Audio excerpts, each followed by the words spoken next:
Salut les poups et bienvenue dans cette deuxième partie de vidéo.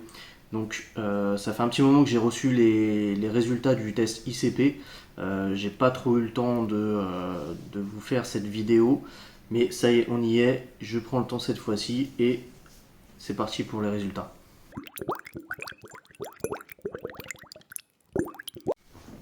Alors une fois que vous envoyez en fait votre test en labo, vous recevez donc un mail 2-3 jours après la réception de chez ATI directement sur le site. Et vous aurez donc un beau formulaire avec tous les tests réalisés, avec donc la valeur du bac, la valeur idéale, et donc la différence avec une appréciation s'il y en a trop ou s'il y en a moins. Donc je vais vous montrer au fur et à mesure les résultats les plus importants qu'on va comparer. Donc on va commencer déjà avec le test de salinité où bon là je suis à peu près dans la moyenne. Donc pour l'instant tout va bien de ce côté-là. Ensuite, on a le test donc de dureté de l'eau, le KH, et là je m'aperçois que je suis relativement élevé. Mon test salifaire m'indiquait environ 10 DKH, donc là je suis à plus de 11, donc ça reste assez proche quand même du test colorimétrique. Malgré tout, donc mon test montre que mon eau est trop dure. Donc Bailing justement à revoir, on en reparlera juste après. Euh, pour les tests les plus importants, donc le nitrate tout de suite. Non, avant de parler du nitrate, on va parler du phosphate. Donc je vous avais dit que mes tests colorimétriques m'indiquaient tout le temps 0. C'est pour ça que j'ai acheté un checker ANA pour les phosphates. Tout de suite quand j'ai essayé, ça m'a indiqué 0 également. J'ai essayé de salir, de polluer mon eau, comme je vous disais dans ma précédente vidéo, afin d'augmenter CPO4. Bon, mon test salifaire mon test Chicurana m'indiquait toujours 0.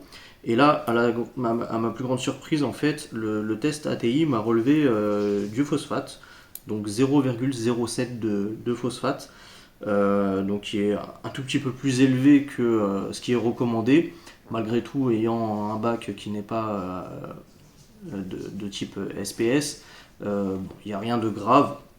Mais par contre, on voit justement cette différence entre mes différents tests. Malgré tout, euh, depuis ce test ATI, moi j'ai fait d'autres tests avec le checker ANA et j'en suis arrivé à ces résultats aussi. Donc soit mes premiers tests que j'avais fait étaient mal faits, ou soit tout simplement ça arrivait justement en polluant mon eau comme j'ai essayé de le faire. Sauf que là je l'ai peut-être un peu trop pollué. Et bon, on va en reparler après parce que j'ai fait des changements d'eau et les résultats ont changé par la suite. Pour les nitrates, donc j'avais relevé au checker ANA 31,6. Il m'est relevé sur le test ATI 34,36. Donc il y a quand même une petite différence avec le checker ANA. On voit surtout par contre que j'ai quand même pas mal de nitrates. Donc il faudra baisser en faisant des changements. Pour le reste, moi qui pensais que j'avais peu de calcium et de magnésium, c'est tout le contraire puisque le test ATI me relève 488 mg de calcium et 1695 mg de magnésium. Donc ce qui est nettement plus élevé que ce qui est recommandé. Après, bon, ce qui est recommandé par ATI reste relativement faible par rapport à ce qu'on peut voir de conseiller sur les différents forums, groupes ou autres. Donc je pense que ATI prend vraiment des moyennes basses. Malgré tout, je reste quand même dans des taux relativement élevés. C'est pour cela que j'ai pris pour le moment la décision d'arrêter complètement mon bailing, puisque j'ai un KH qui est trop élevé, le calcium, le magnésium. Donc pour l'instant, je le mets en stand-by. En même temps, j'ai pas une population de coraux qui sont grands consommateurs.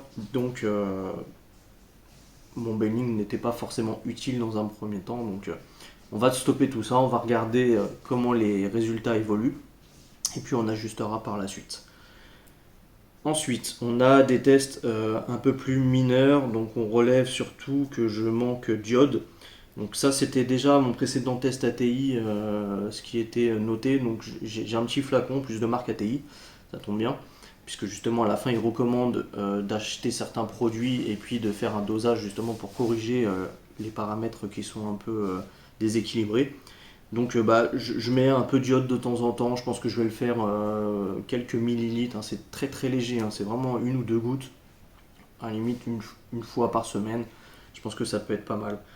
Donc à surveiller. Après, bon, il y a d'autres tests euh, que moi je ne prends pas en considération pour le moment. Donc ayant de façon des coraux majoritairement LPS et un peu de mou. J'ai pas beaucoup de SPS, même j'en ai pas du tout quasiment à part le Pocillopora. Donc on va rester sur quand même des paramètres moyens. Et je pense que de toute façon mes prochains coraux seront des coraux mous. On va rester sur des choses simples. Et puis peut-être quelques LPS, mais voilà. Et en plus, vu que les coraux mous absorbent mieux les nitrates, les nutriments, donc ça m'aidera peut-être à vous aussi à corriger ces paramètres. Après, voilà, il y a peu de polluants à part si un peu d'aluminium.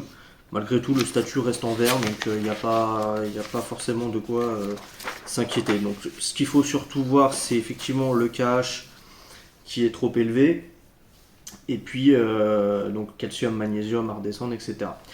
Par rapport à ça, donc j'ai dit j'ai arrêté le belling. Ensuite, j'ai quand même fait un test plutôt intéressant, je trouve, au niveau des phosphates et des nitrates, vu que j'avais le checker ANA. J'ai essayé de m'amuser justement à mesurer mon eau osmosée et mon eau du robinet. Donc pour les PO4, 0 au niveau de mon eau osmosée ainsi que mon eau du robinet. Donc ça, c'est sûr que j'en retrouverai pas dans mon bac avec des changements d'eau. Par contre, pour les nitrates, donc les NO3, mon eau osmosée est à 6.1 au checker ANA. 6.1, donc je pourrais jamais descendre en dessous de 6.1. Mon eau du robinet, quant à elle, est à 24.3 mg. Donc une eau relativement chargée. Malgré tout, si je mettais de l'eau du robinet, en fin de compte, je ne ferais pas augmenter mes nutriments, puisque voilà, c'est déjà moins que ce que j'ai actuellement dans mon bac. Malgré tout, si je veux quand même les faire descendre, il faudrait que je rajoute du zéro plutôt que de rajouter la même valeur. Suite à ça, j'ai quand même fait d'autres changements d'eau, notamment ce week-end, donc là le 29. J'ai mesuré avant et après au niveau de mes nitrates. J'ai donc le 29, donc juste avant le changement d'eau, j'étais à 32, 32 mg de NO3, donc à peu près ce que j'avais mesuré d'ailleurs au précédent test, hein, 32 mg. Et après le changement d'eau, j'ai fait donc un changement d'eau d'environ 70 litres environ, donc sur mes 260 litres, et je suis descendu à 25,6. Donc j'ai perdu 7 mg suite à ce changement d'eau. Donc c'est pas mal à poursuivre. Pour les phosphates, je suis arrivé à un équilibre de 0,02, donc qui est la valeur recherchée. Malgré tout, j'ai quand même des nitrates relativement élevés, donc bon, à trouver l'équilibre parce que j'ai relevé quelques petites touches de cyano, notamment dans mon Pocillopora. Alors ça m'inquiète un peu ça par contre, parce que c'est mon seul SPS qui justement grandit et se développe bien. Donc ça m'embêterait vraiment de perdre ce corail que je trouve d'ailleurs magnifique. Et pour la population et les paramètres que j'ai, d'avoir ce corail SPS qui tient et puis en plus qui se développe bien, franchement ça m'embêterait de le perdre à cause de la cyano. J'en ai également relevé un petit peu sur l'un de mes Euphilia.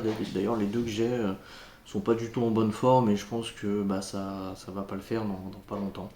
Donc voilà, c'est comme ça, mais on essaie de faire au mieux. Alors après, par rapport à l'eau, du coup, j'ai commencé à réfléchir parce que c'est vrai que l'osmose c'est vraiment très contraignant quand même à faire. Surtout que l'osmoseur que j'ai n'est pas forcément terrible et le rendement est de moins en moins bon. Donc j'étais en train de réfléchir soit à changer d'osmoseur, j'essaie d'avoir des avis sur l'osmoseur de chez NO3+. Voilà, donc à voir.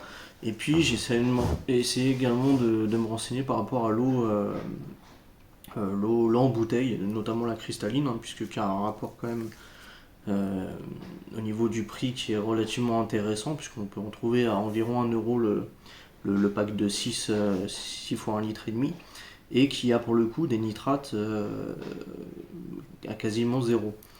Le seul défaut que j'ai pu relever par rapport à ça, puisque je trouve ça quand même très intéressant, c'est que la dureté est d'environ 10 à 12 suivant les sources qu'on peut acheter. Donc par contre ça me ferait pas descendre ma dureté. Donc c'est pour ça que arrêter peut-être le baling et passer là-dessus, ça pourrait compenser et en même temps ça me ferait descendre mes nitrates. Attention également, ça contient aussi beaucoup de calcium et de magnésium. Donc pareil, vu que de toute façon pour l'instant j'ai mis en stand-by le baling, peut-être que ça peut être aussi une solution de compensation et qui me permettrait également de faire descendre ces nitrates. Donc à voir. Ou après faire aussi un mix avec de l'eau du robinet ou de l'eau osmosée. À voir dans les proportions, à faire des tests, voir comment ça se présente. Voilà, donc c'était tout pour cette petite vidéo qui rassemble les résultats que j'ai pu avoir et puis les différents tests que j'ai pu faire. Juste un petit truc que je voulais vous dire, j'ai changé le silencieux de mon écumeur déjà, le Tunes 9012 DC, parce que maintenant je l'ai en version DC. J'ai pris le nouveau silencieux là, rond, avec la petite mousse à l'intérieur, qui serait la nouvelle génération qui serait vendue justement avec l'écumeur. Bon, je pensais que ça allait atténuer le bruit, bon, ça change rien. J'ai même l'impression que ça fait encore plus de bruit. Donc pareil, hein, je suis toujours en réflexion par rapport à cet écumeur, de savoir qu'est-ce que je vais faire ou pas, de l'arrêter, le changer, essayer de mettre une décante ou pas, ou complètement arrêter. Je sais pas encore. Deuxième chose, justement en faisant une petite maintenance sur cet écumeur, j'ai fait tomber une petite pierre qui tenait en équilibre avec dessus du Pachyrhegularia et puis du Briarium. Et j'en ai profité avant de la remettre, de la retirer du bac et puis de la gratter puisque j'en ai un peu trop qui se développe sur cette pierre et je veux pas que ça se propage au reste du bac.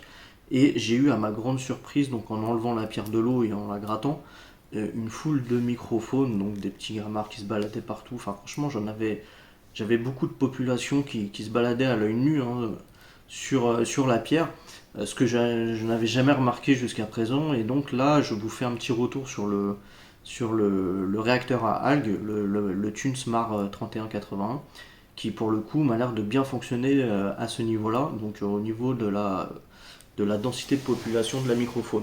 Donc il a l'air de vraiment être voilà, développé et atterrit bien dans le bac. Je nourris, hein, avec du phytoplancton, etc. Mais voilà, on voit bien le net changement à ce niveau-là. Je pensais également que ça allait me faire réduire mes nitrates. Visiblement pour l'instant c'est pas le cas. Faut que je fasse une maintenance prochainement pour enlever un peu d'algues parce que là c'est bien développé, hein, ça tourne même plus dans le cylindre. Donc, et puis de toute façon il y en a tellement qu'il faut que j'en arrache un peu. Mais voilà, donc ça c'est un petit retour positif au niveau de la microfaune. Et peut-être justement pouvoir réaliser entre guillemets le rêve d'inclure un poisson mandarin. Donc je suis encore en réflexion ou pas, je verrai à mon prochain passage chez Allmarine, voir s'ils en ont, et puis voilà, à voir ce que ça va donner. Donc c'est tout pour cette vidéo, je vous dis à une prochaine vidéo pour une petite présentation du bac et puis voir les nouveautés. A plus.